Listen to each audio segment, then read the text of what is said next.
சமையல். இந்த வீடியோவில் வத்த குழம்பு எப்படி செய்கிறதுன்னு பார்க்கலாம் வாங்க.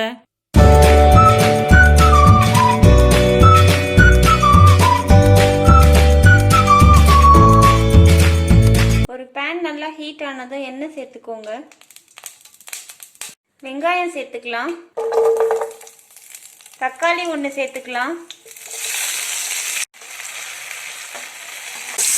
நல்லா வதங்கட்டும். வத்த குழம்பு செய்யறதுக்கு முதல்ல இந்த பேஸ்ட் ரெடி பண்ணிக்கலாம். மஞ்சள் தூள் சேர்த்துக்கோங்க.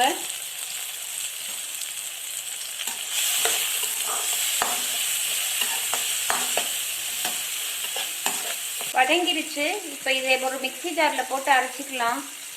ஒரு மிக்ஸி ஜாரில் வதக்கி வச்சிருக்க வெங்காயம் தக்காளியை ஒரு பேஸ்ட் மாதிரி அரைச்சிக்கோங்க.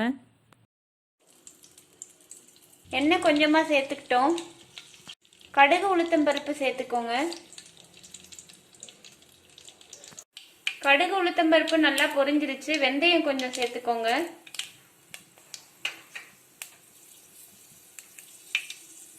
பூண்டு சேர்த்துக்கலாம்.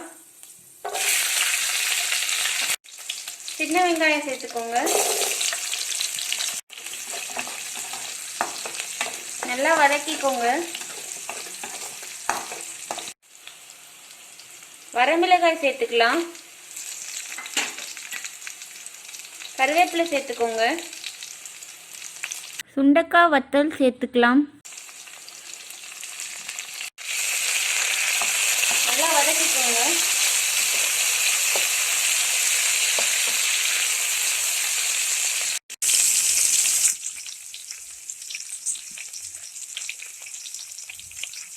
அரைச்சி வச்சிருக்க பேஸ்ட் இதில் ஆட் பண்ணிக்கலாம். நல்லா மிக்ஸ் பண்ணிக்கோங்க.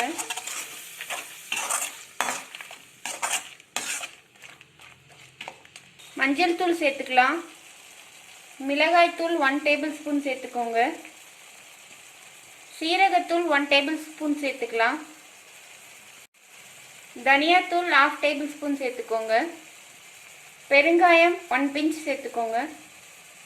எல்லாத்தையும் நல்லா வதக்கிக்கலாம்.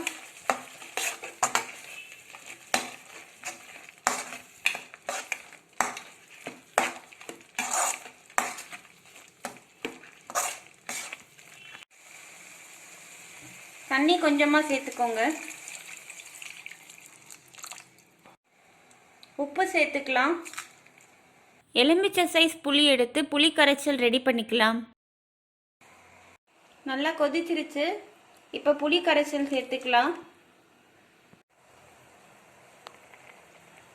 குழம்பு நல்லா திக்காகிற வரைக்கும் நல்லா கொதிக்கட்டும். மீடியம் ஃப்ளேமில் வச்சுக்கோங்க. குழம்பு நல்லா திக்காயிடுச்சு. எண்ணெய் தனியாக பிரிஞ்சு வந்துடுச்சு. ஒரு சின்ன துண்டு வெல்லம் சேர்த்துட்டு ஸ்டவ் ஆஃப் பண்ணிடலாம். வத்த குழம்பு ரெடி ஆயிடுச்சு. ஒரு பவுலில் ட்ரான்ஸ்ஃபர் பண்ணிக்கலாம். இந்த வீடியோ பிடிச்சிருந்தா லைக் பண்ணுங்கள், ஷேர் பண்ணுங்கள், சப்ஸ்கிரைப் பண்ணுங்கள்.